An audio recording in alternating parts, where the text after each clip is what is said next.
So hi all. So in the last video, basically we have covered till point third, and now I will be continuing for the point second, point four. Sorry, that is if present or if not present. So if present is basically used when we are if the value is present, then particular block of piece can be executed. Suppose we are using some lambda expression code inside if present. So if the particular value is present, then only that particular piece of code will be executed. Similarly, we have the if not present. If the value is not present, so then there like we can use if not present, and then that particular piece of code will be executed. Now real world examples are there, like we can use this optional class as I mentioned in the return type. Basically when we want to return something, this is the suppose service layer method, service IMPL. Basically we can say that we are calling the repository and down dot find by id method of the repository, and we are passing the id, and it is returning the optional dot of nullable basically. So that particular it is returning like whether if the value will be not present, then it will return the optional dot empty. Instead of giving some exception, it will be returning empty value. Similarly, there are other ways, like we can use get user by id. We are directly calling the method, and we are expecting the value should come in the optional format.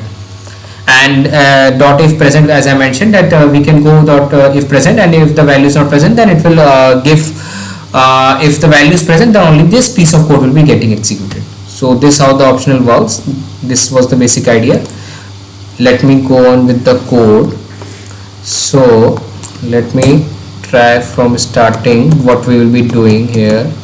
Suppose there is a string value opt, and we are checking, we are calling firstly the method which I try to use more, or the prefer to use more, and it is check the nullable values also.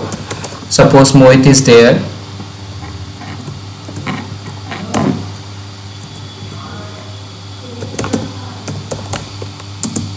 and now we are suppose directly we do not need to call, we can just call the get method. But now as I'm showing you the general example, that it will return the optional value of Mohit.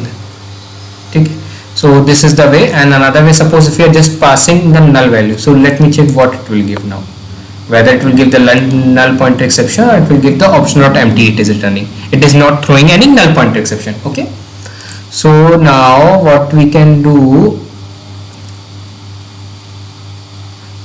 suppose it is null value, now we can have having dot or else some other string we can return if the value is null. Okay, you can just try on this, and this is a basic example, basic coding way you can do it. See here, if the value is null, so it is returning or else value, that is Mohit. So this is a good practice. We can use dot or else or dot or else throw. These are some most used practice of the optional. Like nowadays we are using in our project also, so that is a good practice. You can accommodate and try to use it in your code also. And if your interviewer is giving any code or in the interview, so you can just try to use or accommodate optional also. That is a good way of writing the code using the optional. And anyway, like if you haven't subscribed my channel, please like and subscribe my channel, and I will be making more videos on Java, Spring Boot, REST API, microservices and relation databases in the further upcoming sessions. Yeah, so this we have studied optional dot of nullable. Similarly, we have optional dot of method. So here also we can just print the method and dot get, so it will just return the string instead of the optional string. It will, we are just calling the get method inside the optional. So this is the good way. And suppose if I pass the null here anyway, it will just give the null pointer exception, because of null of method is not capable of checking the null values. That's why we always try to use the what I was saying, that why we always try to use ofNullable method. See here, it is giving null pointer exception as we are directly calling a get method and the value was null, and we are using a optional dot of. So that is not a good practice. So that's why we always try to use optional dot of nullable, because we are unsure like whether the value will be always present or the value will not be present.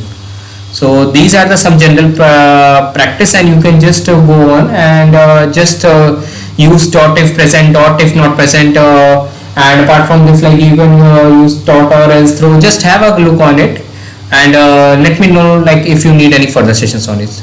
Yeah, thanks all. That's all from my side. If you have any questions or any feedback, just ping in the comments. Thanks. Please like and subscribe also.